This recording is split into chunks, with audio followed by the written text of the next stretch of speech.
സാന്ദ്രാനന്ദാവബോധാത്മകമനുപമിതം കാലദേശാവധിഭ്യാം നിർമുക്തം നിത്യമുക്തം നിഗമചരതഹർത്രേണ നിർപ്പാർസ്യമാനം അസ്പഷ്ടം ദൃഷ്ടമാത്രേ പുനരുപുരുഷാർത്ഥാത്മകം ബ്രഹ്മതത്വം തത്താവത്പാതി സാക്ഷാത് ഗുരുഭവനപുരേകം വാക്യം ജനാനാം. നമസ്കാരം. സനാതനധർമ്മ സംഹിതകൾ പങ്കുവയ്ക്കാനുള്ള ചാനലായ നാദശ്രീയിലേക്ക് എല്ലാവർക്കും സ്വാഗതം. പ്രിയരെ, ചാനൽ സബ്സ്ക്രൈബ് ചെയ്യാനും ലൈക്ക് ചെയ്യാനും ഓർമ്മപ്പെടുത്തിക്കൊള്ളുന്നു. ശ്രീമദ് നാരായണീയത്തിൽ നമ്മൾ പറഞ്ഞു വെച്ചത് ഋഷഭദേവൻ്റെ ചരിത്രമാണ്.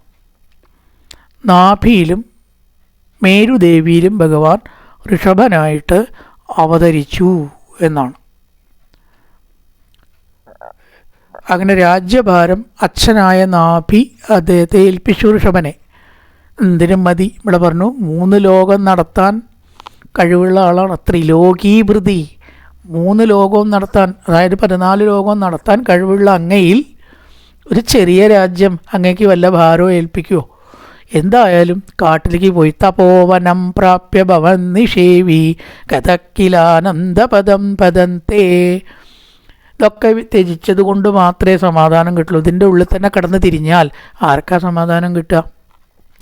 മുക്തിയെ പ്രാപിച്ചു. ആര്? അച്ഛൻ, ഋഷഭദേവൻ്റെ പിതാവ് ആയതായ നാഭിരാജ്. ഇത് ഋഷഭദേവൻ്റെ ചരിതമാണ്. 5-ാമത്തെ ശ്ലോകം. ഇന്ദ്രത്വദുത്കർഷ്ടകൃതാദമർഷ വവർഷ്ടനാത്മിൻ അജനാഭവർഷേ യഥാ തദാത്തം നിജയോഗശക്തിയ സ്വവർഷമേന വ്യതഥാ സുവർഷം. ഋഷഭദേവൻ്റെ മാഹാത്മ്യം കാണിക്കുന്ന ചില സംഭവങ്ങൾ, കാര്യങ്ങൾ പറയുകയാണ്. ഇന്ദ്രൻ എപ്പോഴും ഈ അസൂയയ്ക്ക് മുന്നിലാണെന്നാണ്. ഇന്ദ്രനെ നമ്മൾ ബഹുമാനിക്കണം, അതൊക്കെ ആവശ്യമാണ്. കാരണം ഈ ഹനുമാൻ സീതയെ തിരഞ്ഞപ്പോൾ ഇന്ദ്രനെ നമസ്കരിച്ചു, വരുണനെ നമസ്കരിച്ചു. ഈ ഇന്ദ്രനെ നമ്മൾ പരിഹസിക്കും രാമായണമൊക്കെ കേട്ടാൽ, അതുകൊണ്ട് കാര്യമില്ല കേട്ടോ. ഈ ഇന്ദ്രൻ കിഴക്ക് ദിക്കിൻ്റെ അധിപനാണെന്നാണ്.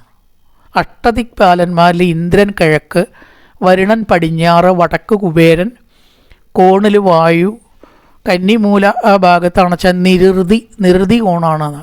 തെക്ക് ഭാഗത്ത് യമൻ പിതൃ, തെക്ക് കിഴക്കേ ദിക്കിൽ അഗ്നിയാണ് വൈശ്വാനരൻ. ഈശാന കോണാണ് വടക്ക് കിഴക്ക്. ഈ 8 ദിക്പാലകന്മാരെ ശരിക്കും നമ്മൾ വന്ദിക്കണം, അത് ആവശ്യം തന്നെയാണ്. അതുകൊണ്ട് നമ്മൾ ഈ പറഞ്ഞതുകൊണ്ടൊന്നും ഇന്ദ്രനെ നമുക്ക് വന്ദിക്കാതെ ആവുന്നില്ല.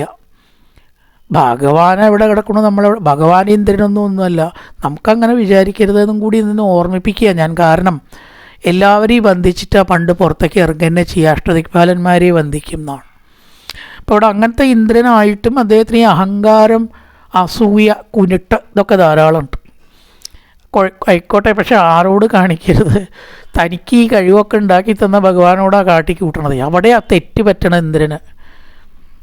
പരസൂയപ്പെട്ടോട്ടെ തൻ്റെ സ്റ്റാറ്റസിലുള്ളവരോട്. ഈശ്വരനോട് അസൂയപ്പെട്ടിട്ട് തോന്നിയത് കാട്ടിയാൽ അവിടെ നേരെയാവുമോ? ആലോചിച്ച് നോക്കൂ. ഇന്ദ്രത്വദുത്കർഷ. ഈ ഋഷഭദേവൻ്റെ കീർത്തി വളരെ വേഗം പരന്നു. മഹാന്മാർക്ക് കീർത്തി ഉണ്ടാവാൻ ഒരുപാട് വയസ്സൊന്നും വേണ്ട. ശങ്കരാചാര്യർ 16 വയസ്സ് വരെ ഇത്ര ആയുസ്സുള്ളൂ ശരിക്കും. പിന്നെ അത് നീട്ടിക്കൊടുത്തതാ 32 വരെയെന്നാ. എന്നിട്ട് തന്നെ 32 ഉള്ളൂ. ആലോചിച്ച് നോക്കൂ. ഒരു പുരുഷായുസ് പറഞ്ഞാൽ 100. ആ 32 വയസ്സിൽ അദ്ദേഹം ഒരു വ്യക്തിക്കും ചെയ്യാൻ കഴിയാത്ത കാര്യങ്ങൾ ചെയ്തു, ഇല്ലേ? അപ്പോൾ ഈ കീർത്തി ലഭിക്കേണ്ട മഹാത്മാക്കൾക്ക് കീർത്തി ലഭിക്കാൻ ഒരുപാട് കാലമൊന്നും വേണ്ട. അല്ലാത്തവർക്ക് 100 കൊല്ലം കിട്ടിയിട്ട് വല്ല കാര്യമുണ്ടോ? അപ്പോൾ രാവണന് എത്രയെങ്കിലും വർഷം കിട്ടിയിട്ട് വല്ല കാര്യം ഉണ്ടായോ? ദുഷ്കീർത്തിയാണ് ലോകത്തിൽ പരത്തിയത്. അപ്പോൾ ഇന്ദ്രസ്തദുത്കർഷ്ടകൃതാദമർഷാൻ, ഈ യശസ്സും കീർത്തിയും കേട്ടിട്ടും കണ്ടിട്ടും തനിക്ക് 1000 യാഗം ചെയ്തിട്ടും കിട്ടാത്ത കീർത്തി ഇതാ ഋഷഭദേവന് നിമിഷം കൊണ്ട് എന്ന പോലെ കിട്ടി. അതിൽ അസൂയ ഉണ്ടായി. എന്നാൽ ഒരു പാടൊന്ന് പഠിപ്പിക്കണമല്ലോ. തൻ്റെ കയ്യിലുള്ളത് എന്തുകൊണ്ടാച്ചാൽ കാട്ട്, അത്രയല്ലേ പറ്റൂ. ദുഷ്ടന്മാരങ്ങനെയാണ്. തൻ്റെ കയ്യിലുള്ളതുകൊണ്ട് മറ്റുള്ളവരെ ദ്രോഹിക്കുക, ഉപകാരം ചെയ്യല്ല. അപ്പോൾ എന്ത് ചെയ്തു? വവർഷ, മഴ പെയ്യിക്കാതെ നോക്കി. വവർഷ, മഴ പെയ്യിച്ചു. വവർഷ, മഴ പെയ്യിച്ചില്ല. അങ്ങനെ കേമനാവുണ്ടോ ഋഷഭദേവൻ? മഴ അങ്ങോട്ട് പെയ്തില്ലെങ്കിൽ എന്താ കാട്ടുക എന്ന് അറിയണമല്ലോ. തനിക്കുണ്ട് ചില അധികാരമൊക്കെ ഇന്ദ്രൻ പ്രയോഗിച്ച് കൃഷ്ണാവതാരത്തിൽ മഴ നല്ലോണം പെയ്യിച്ച് നോക്കി, അവിടെയും തോറ്റു. ഇവിടെ മഴ പെയ്യിക്കാതെ എന്നങ്ങനെ നോക്കി. അജനാഭവർഷേ. അപ്പം അന്ന് ഭാരതത്തിൻ്റെ പേര് അജനാഭം എന്നാണ്. പിന്നെ എത്ര ആര്യാവർത്തം, പിന്നെയാണ് ഭാരതം. ഇന്ത്യ എന്നൊരു പേരൊന്നുമില്ല, അത് പിന്നീട് ബ്രിട്ടീഷുകാർ കൊടുന്നതാണ്. നമുക്കുള്ള പേര് അജനാഭം ഒരു കാലത്ത്, അതിനുശേഷം ആര്യാവർത്തം, അതിനുശേഷം ഭാരതം. ഇപ്പോൾ ഋഷഭദേവന് 100 മക്കളുണ്ട്. അതിൽ ആദ്യത്തെ മകനാണ് ഭരതൻ. ആ ഭരതൻ ഭരിച്ചതുകൊണ്ടാണ് ഇവിടെ ഭാരതം എന്ന് പേര് വരുന്നത്. ഏറ്റവും നല്ലൊരു പേരാണ് ഭാരതം എന്നാണ്. ഭാരതം എന്ന് കേട്ടാലോ തിളയ്ക്കണം ചോര ശരീരത്തിൽ നിന്നാണ്, ഞരമ്പിൽ. അഭിമാനപൂരിതമാകണം മന്ദരംഗം. ഇപ്പം നല്ലൊരു പേരാണ് ഭാരതം. അജനാഭവർഷേന്ന് അന്നത്തെ പേരാണ് ഇവിടെ പറഞ്ഞത്. മഴ പെയ്യിച്ചില്ല. ആടിനെ കറന്നെടുക്കുന്ന രീതിയിൽ മഴ ഋഷഭദേവനാട് പെയ്യിച്ചു. ആടിനെ കറക്കുക എന്ന് പറഞ്ഞാൽ കറക്കണവർക്ക് വല്ല വിഷമമുണ്ടോ? 2 മിനിറ്റ് അല്ലേ ഒരു ഗ്ലാസ് പാൽ? അതുപോലെ ഇവിടെ മഴയുണ്ട്, പെയ്യിച്ചു. ശരവർഷ മഴ അതേ പ്രസംഗി, ഞാൻ തന്ന ശക്തിയെ നിനക്കുള്ളൂ. ഭഗവാൻ കൊടുക്കാത്ത ശക്തി ഉണ്ടോ ഇന്ദ്രന്? എന്നിട്ട് എന്നോടാണ് കളി എന്നങ്ങനെ പറഞ്ഞു. അതാണ് കാട്ടിക്കൊടുത്തു. അനായാസേന മഴ ഇവിടെ പെയ്യിച്ചു. യാതൊരു കുഴപ്പമില്ല. ഇന്ദ്രൻ വിഡ്ഢിയായി. യഥാ തഥാത്തം നിജയോഗ ശക്തിയ സ്വവർഷം, തൻ്റെ യോഗശക്തി കൊണ്ട് സ്വവർഷമേന വ്യതതാ സുവർഷം, അനവധി മഴ ഇവിടെ തന്നെ പെയ്യിച്ചു. അങ്ങനെ അജനാഭം എന്ന ഭൂഖണ്ഡത്തെ ഇവിടെ പേര് മഴയുള്ളതാക്കിയിട്ട് അദ്ദേഹം തീർത്തു. ഭാരതത്തിൽ മാത്രം മഴ ഇല്ലാണ്ടാവണില്ല. ബാക്കി സർവ്വദിക്കിലും മഴയൊക്കെ കാണാനില്ല. ഇന്ദ്രൻ തടഞ്ഞിരിക്കുക. ഇവിടെയോ സുലഭമായ മഴ, യാതൊരു കുറവുമില്ല. അതാണ് ഇന്ദ്രനെ തോൽപ്പിച്ചു എന്ന് പറഞ്ഞത്. ഇന്ദ്രസ്തദുത്കർഷ, അങ്ങയുടെ ഉത്കർഷം കണ്ടെത്തത്, അങ്ങയുടെ അമർഷ, മനസ്സിൽ അമർഷവും അസൂയുണ്ടായി. എന്നിട്ട് എന്ത് ചെയ്തു? വവർഷനാസ്മിൻ അജനാഭവർഷേ, അജനാഭവർഷം എന്ന് പറയുന്ന ഇവിടെ അങ്ങ് ഭരിക്കണ രാജ്യത്ത് മഴ നവവർഷേ, മഴ പെയ്യിച്ചില്ല. എല്ലാറ്റിൻ്റെയും മൂല ആരാണ്? ഭഗവാനാണ്. അത് മറക്കുകയാണ് നമ്മൾ. ഏതാ പ്രശ്നം? യഥാ തഥാത്തം നിജയോഗശക്തിയാ, ഈ യോഗശക്തി കൊണ്ട് മഴ പെയ്യിക്കാൻ ഒരു പ്രയാസവും കൂടാതെ ഋഷഭദേവന് സാധിച്ചു. അങ്ങനെ സ്വവർഷമേനാ വ്യതതാ സുവർഷം, ധാരാളം മഴയുള്ള പ്രദേശമാക്കിയിട്ട്, എവിടെയുള്ളതിനെക്കാട്ടിലും മഴ നോക്കുമ്പോൾ ഇവിടെ മഴ, അത് ആക്കി തീർത്തു എന്ന് പറയാണ്. ഇത് കണ്ടപ്പോൾ ഇന്ദ്രന് പേടിയായി. ആരോടാ കളിച്ചത് എന്ന് മനസ്സിലായി. ഒരിക്കലും കളിക്കാൻ പാടാത്തവരോട് മത്സരിച്ചു. അപ്പം അതിൻ്റെ ഫലം നന്നാവില്ല എന്ന് ഇന്ദ്രന് നല്ലോണം അറിയാം. ഇത് ചില്ലറക്കാരനല്ല. അങ്ങനെ മിത്രത്വത്തെ സ്ഥാപിക്കുകയാണ്. അടുത്ത ശ്ലോകം. ജിതേന്ദ്രദത്താങ്കമനീം ജയന്തീം മധോദ്വഹൻ അഥ ഉദ്ദഹൻ ആത്മരഥാശ്രയോപി. ജയന്തീം പ്ലസ് അഥയാണ് കേട്ടോ. അവിടെ മഥയാണ്. മഥ അവിടെ ഇല്ല. ജയന്തീം പ്ലസ് അഥ കുടുംബം മഥ വരികയാണ്. ആശയോപി അജീജന തത്ര ശതം തനൂജാൻ ഏഷാൻ ക്ഷിതീശോ ഭരതോഗ്രജന്മ. മിത്രത്വം സ്ഥാപിക്കണം. ഇയാളോട് കളിച്ചാൽ രക്ഷയില്ല, വെറുതെ ആവില്ല. മനസ്സിലായി? അപ്പം എന്താ വേണ്ടത്? മിത്രത്വം സ്ഥാപിക്കുക.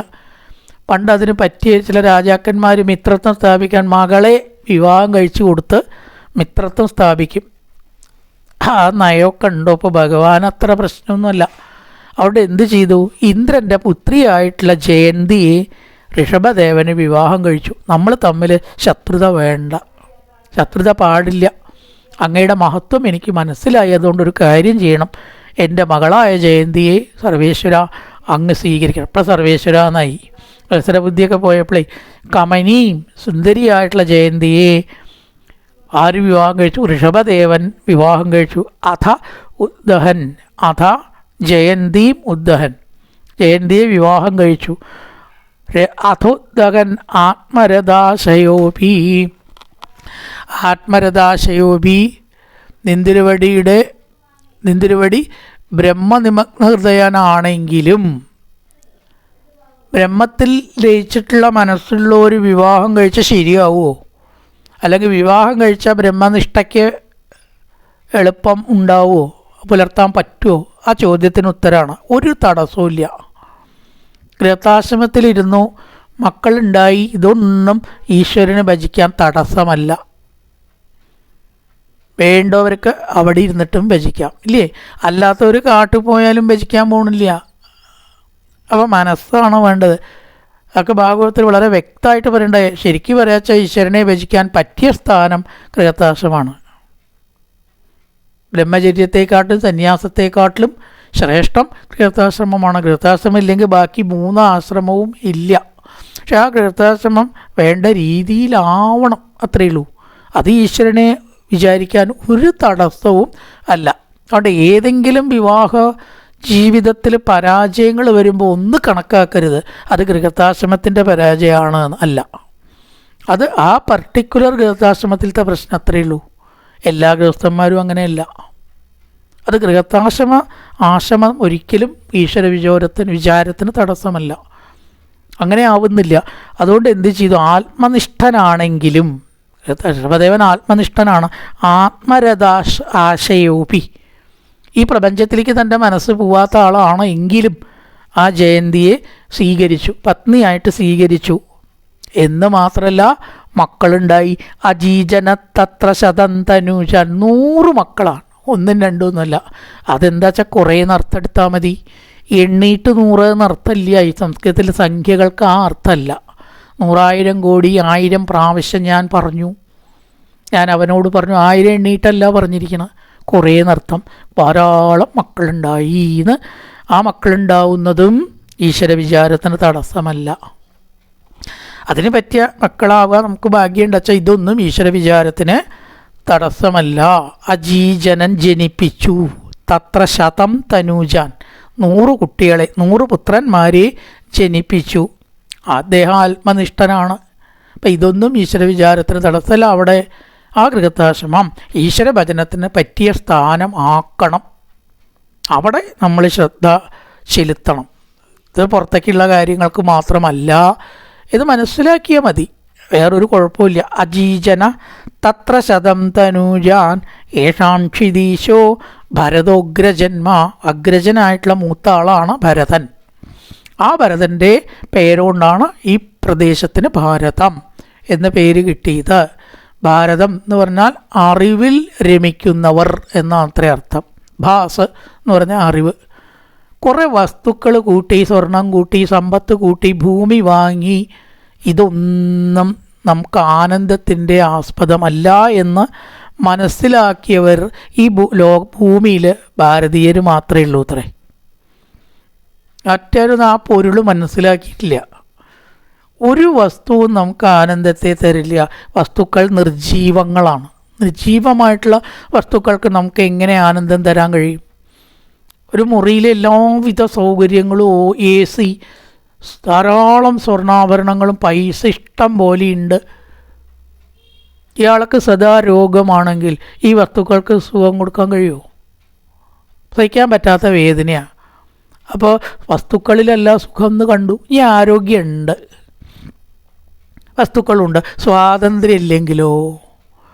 ആ മുറിയിൽ നിന്ന് പുറത്തേക്ക് പോണച്ചാൽ ഒരാൾ ചോദിക്കണം, എല്ലാ സൗകര്യമുണ്ട്, അപ്പം സുഖം ഉണ്ടാവില്ല. അപ്പോൾ സ്വാതന്ത്ര്യത്തിലാണ് സുഖം, വസ്തുക്കളിലല്ല എന്ന് കാണുന്നു. ഈ വസ്തുക്കൾക്ക് സുഖത്തെ തരാൻ കഴിയില്ല. അത് അനുഭവിച്ചവർക്കും നേരെ ചിന്തിച്ചവർക്കും അറിയാം. സുഖാസ്പദം എന്ന് പറയുന്നത് എപ്പോഴും മനസ്സിൻ്റെ അവസ്ഥയാണ്. അത് ഇല്ലാത്ത സ്ഥലത്ത് ഉണ്ടാക്കാൻ പറ്റും. ഒന്നുമില്ലെങ്കിലും അവിടെ സുഖിക്കണവരുണ്ട്. കുചേലൻ എന്തുണ്ടായിട്ട് ഒരു കുടിലും കഴിഞ്ഞുകൂടാനുള്ള അരി വയ്ക്കാനുള്ള വഴിയില്ലാത്ത ആളാണ്. അദ്ദേഹത്തിന് സുഖമുണ്ടായി ഇല്ലേ? അങ്ങനെ എല്ലാവിധ സുഖസൗകര്യങ്ങളുണ്ടായിട്ട് സുഖമില്ലാത്തവരും ഉണ്ട്. അപ്പോൾ ഈ വസ്തുക്കളല്ല സുഖാസ്പദം, മനസ്സാണ്. മനഃപരം കാരണം ആമനന്തി. ഭാഗവതത്തിൻ്റെ പ്രധാന സന്ദേശമാണത്. മനസ്സാണ് സുഖത്തെ ഉണ്ടാക്കുന്നത്. ഇപ്പോൾ ഇവിടെ ധാരാളം മക്കളുണ്ടായി. അഗ്രജനാണ് ഭരതൻ. നമ്മളാവട്ടെ ആ ഭാരതം എന്ന പേര് അഗ്രജനായിട്ടുള്ള ഭരതനെ കൊണ്ടുണ്ടായി. ഭാസിൽ രമിക്കുന്നവരാണ് നമ്മൾ. അറിവിലാണ് നമ്മൾ രമിക്കുന്നത്, വസ്തുക്കളിലല്ല. എത്ര വസ്തു ഉണ്ടായാലും മൗഢ്യമുള്ളവർക്ക് മൗഢ്യം മാറില്ല. ഇതൊന്നും ഇല്ലെങ്കിലും സന്തോഷിക്കുന്നവൻ സന്തോഷിക്കും എന്ന് കണ്ടെത്തിയവരാണ് നമ്മൾ. ആ മഹത്തായ വാക്യത്തെ നമ്മൾ കണ്ടെത്തി, അകത്തായിരിക്കുന്ന സത്യത്തെ നമ്മൾ കണ്ടെത്തി. അതുകൊണ്ടാണ് ഭാരതം. ആ വാക്കിനർത്ഥം കൂടിയുണ്ട്. ഭരതൻ ഭരിച്ചതുകൊണ്ടും ആവാം. 3 ഭരതന്മാരുണ്ട് കേട്ടോ. ഒന്ന് ശ്രീരാമൻ്റെ പുത്രൻ, ശകുന്തളയുടെ പുത്രൻ ഭരതൻ. അതുകൊണ്ടൊന്നുമല്ല ഇവിടെ ഭാരതമായത്. ഋഷഭദേവൻ്റെ മൂത്ത മകനായ ഭരതൻ ഭരിച്ചതുകൊണ്ടാണ്. 3 ഭരതന്മാരെ നമുക്ക് ഭാഗവത്തിൽ കാണാം. ഈ വേറെയും ഭരതന്മാരുണ്ടോ നിശ്ചല ഭാഗവത്തിലത്തെ കാര്യമാണ് പറഞ്ഞത്. അതുകൊണ്ടൊന്നുമല്ല, ഈ ഭരതനെ കൊണ്ട് ഈ പ്രദേശം ഭാരതം എന്ന് അറിയപ്പെട്ടു. 3 ശ്ലോകം ഉണ്ട് അവിടെ അല്ലേ? 2 ശ്ലോകം. ഇന്ദ്രസ്തരുത്കർഷകൃതാദമർഷാൻ ബവർഷ്ടനാസ്മിൻ അചനാഭവർഷേ. അസൂയ കൊണ്ട് ഇന്ദ്രൻ അചനാപത്തിൽ മഴ പെയ്യിച്ചില്ല. അചനാപം ഈ പ്രദേശം. യഥാതഥാത്തം നിജയോഗശക്തിയ, തൻ്റെ യോഗശക്തി കൊണ്ട് സ്വവർഷമേന വ്യതഥാ സുവർഷം, ധാരാളം മഴയുള്ളതാക്കി തീർത്തു. ഇന്ദ്രൻ പേടിച്ച് മകളെ വിവാഹം കഴിച്ചു കൊടുത്തു. ജിതേന്ദ്രദത്താം, ഈ ജയിക്കപ്പെട്ട ഇന്ദ്രനാണ്. ഇന്ദ്രനല്ല ജയിച്ചത്, ഇന്ദ്രൻ ജയിക്കപ്പെടുക എന്ന് പറഞ്ഞാൽ ഭഗവാനാൽ ജയിക്കപ്പെട്ട. ജിതേന്ദ്രദത്താങ്കമനീം ജയന്തീം അഥോദ്വഹന്നാത്മരദാശയോ ജയന്തീം പ്ലസ് അഥ ജയന്തീം അഥ. വിവാഹം കഴിച്ച് ആത്മനിഷ്ഠനാണെങ്കിലും പുറത്തേക്ക് മനസ്സൊന്നും പോവാത്ത ആളാണെങ്കിലും ജയന്തിയെ സ്വീകരിച്ചു. ഉദ്വഹൻ വിവാഹം കഴിച്ചു. അജീജന തത്ര ശതം തനൂജാൻ, 100 മക്കളെ സൃഷ്ടിച്ച് അതിലാദ്യത്തേതാണ് ഭരതൻ. ഈ പ്രദേശത്തിന് പേര് വന്നു. യേഷാം ക്ഷിതീശോ ഭരതോഗ്രജന്മ.